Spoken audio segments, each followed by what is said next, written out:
What is going on, CCR Nation? My name is Ryan Scarfone from College Coat Report. I'm the Notre Dame beat writer for the website, bringing you a preview of Notre Dame's upcoming game against the infamous Duke Blue Devils. This game will be played January 29th, Monday, January 29th at 7 p.m., broadcasting live on ESPN. And yes, this game will be played at Cameron Indoor Stadium.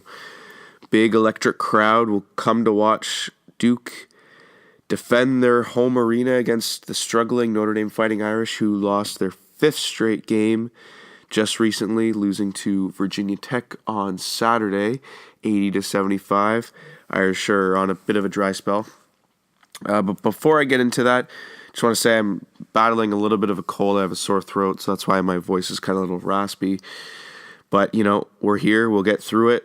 I'm just happy I can still talk college basketball with everyone.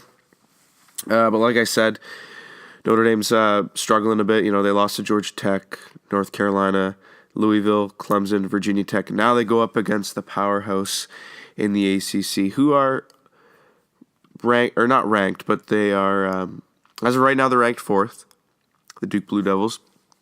But they are in third place in the ACC standings behind Louisville and Virginia, only because Duke has 3 conference losses to Louisville's 2, and Virginia is 9-0. Duke is...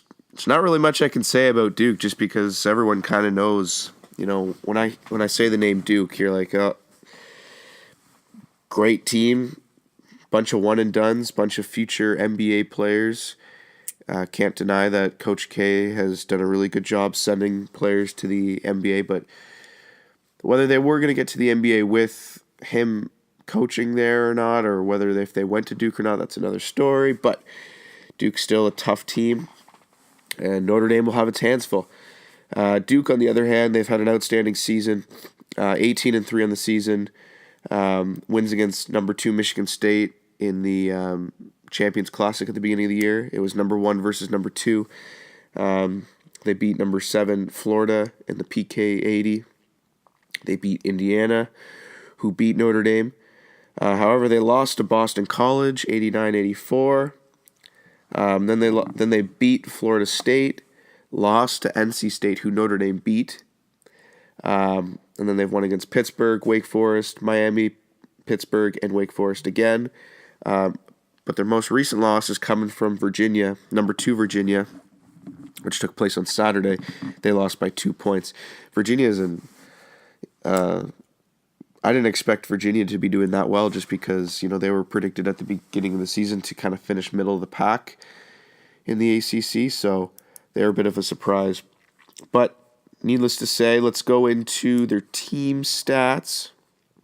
Now, with Duke, Duke's averaging 90.3 points per game to Notre Dame's 76. They're giving up 72 to Notre Dame's 65. They're shooting 50% from the field to Notre Dame's 45, who's been struggling a bit, due in part to they're down.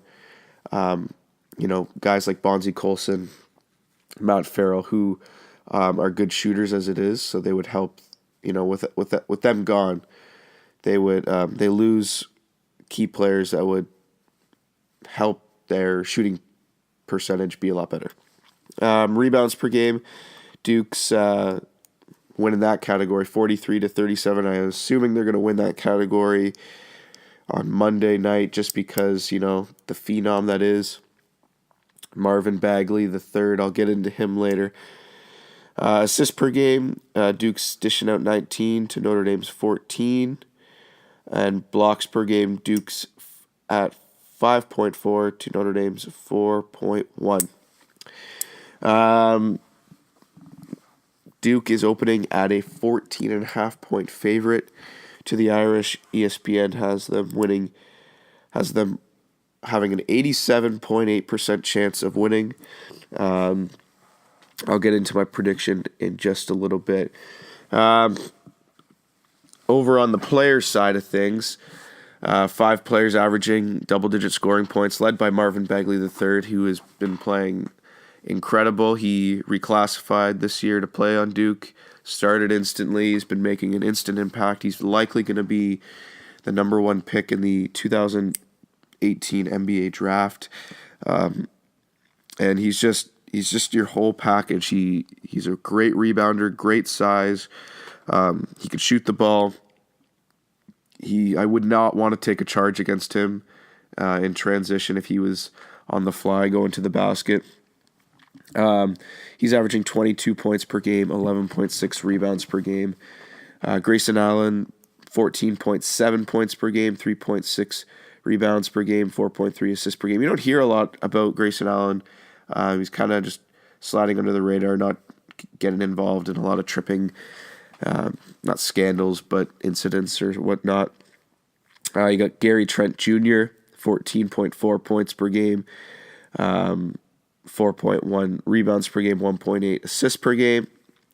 Got Wendell Carter Jr., 14.3 points per game, 9.4 rebounds per game. The fact that Duke has two guys averaging almost double rebounds per game, like double-digit rebounds per game, is just incredible, with Marvin Bagley at 11 and Wendell Carter Jr. almost averaging 10 rebounds per game. Trevon Duval, who I like to watch. I like watching good guard play. I think he's outstanding. I think he'll be in the NBA next year. 11.2 points per game, 2.1 rebounds per game, 6.1 assists per game, 1.6 steals per game. And then after that, there's a little bit of a drop-off, a 7 to 8 point drop-off. You got Alex O'Connell, Javin Delaire, hope I'm pronouncing that right, Marquise Bolden, bunch of reserve players that are capable of coming in and doing some damage. But in terms of a prediction, I got to go with Duke.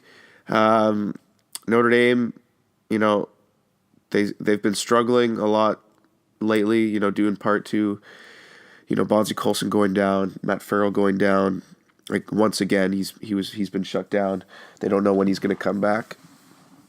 And then you got, guys like DJ Harvey. His name escaped my mind. DJ Harvey, who is out. So the Irish bench is already limited. I mean, last game they played with only two bench players. Nicola Jogo got the start, the first Canadian ever for Notre Dame to start. So they're already thin. And if they're going to beat a team like Duke, they have got to be able to shoot the lights out, and they need a big performance by Martinez Gebben down low to shut down guys like Marvin Bagley and Wendell Carter.